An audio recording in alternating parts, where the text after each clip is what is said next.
Assalamualaikum warahmatullahi wabarakatuh. Halo geng Ki Hajar. Perkenalkan, nama saya Mutiara Cayani. Saya Kamilus Bawutun. Dan saya Titus Asfirendi Olasuban.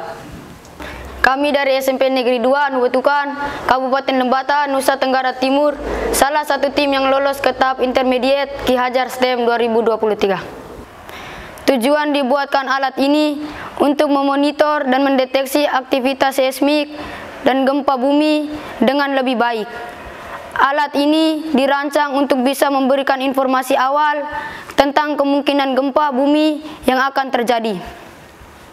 Kabupaten kami yaitu Kabupaten Lembata adalah salah satu kabupaten yang terletak di Provinsi Nusa Tenggara Timur NTT, Indonesia.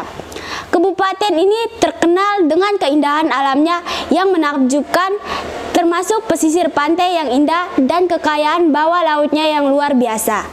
Namun, Lembata juga memiliki sisi lain yang penuh tantangan, terutama berkaitan dengan aktivitas gunung berapi. Pada suatu waktu, terutama pada tahun 2021, Kabupaten Lembata dan sekitarnya mengalami masa-masa sulit akibat letusan Gunung Ilape yang terletak di Pulau Lembata. Letusan ini menyebabkan berbagai dampak serius, termasuk gempa bumi yang berulang kali. Gempa bumi terjadi ketika penggeseran tiba-tiba dalam kerak bumi yang menghasilkan gelombang getaran yang dapat merusak bangunan dan menyebabkan kerusakan besar.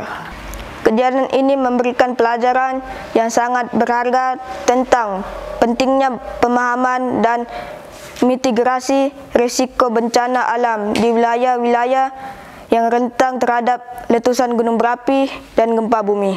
Berdasarkan permasalahan di atas, maka kami berinisiatif melakukan wawancara dengan beberapa pegawai di posko pemantauan Gunung Ilelewotolok atau Ileape yang terletak di Waipukang, ibu kota Kecamatan Ileape. Ada beberapa hal inti yang menjadi bahan perbincangan kami, antara lain bagaimana proses terjadinya gempa vulkanik, alat yang digunakan untuk catatan aktivitas gunung berapi, beberapa kisah kekuatan gempa yang berpeluang menyebabkan tsunami atau kerusakan pada permukiman warga. Hasil wawancara menunjukkan bahwa belum adanya alat semacam alarm sebagai penanda kepada masyarakat bila terjadi gempa bumi yang berpeluang menyebabkan tsunami. Sehingga kami berinisiatif untuk membuat alat pendeteksi sederhana sebagai solusinya. Untuk mengurangi dampak gempa bumi, sangat penting untuk memiliki pengetahuan yang kuat tentang gempa dan bahkan bisa membuat alat pendeteksi gempa sederhana. Nah, untuk itu kami mencoba membuat alat pendeteksi gempa sederhana. Alat dan bahan yang kami gunakan antara lain toples, lem tembak, palu, papan, Alat solder, gunting, tang, paten, Pipa paralon, paku, kabel, baterai, pemantik, magnet, baser, gembok solder dan kawat solder, lakban hitam. Setelah menyiapkan bahan, kami mulai dengan memanaskan paku dan melubangi tutupan toples seperti ini.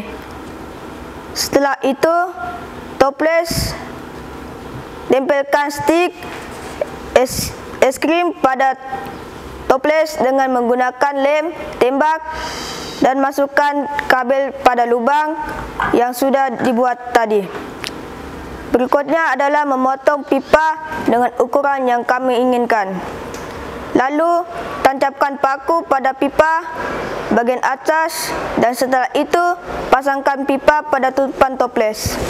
Lalu, paku ditancapkan pada toples seperti ini dan dililitkan kabel pada ketiga paku yang ditancap tadi.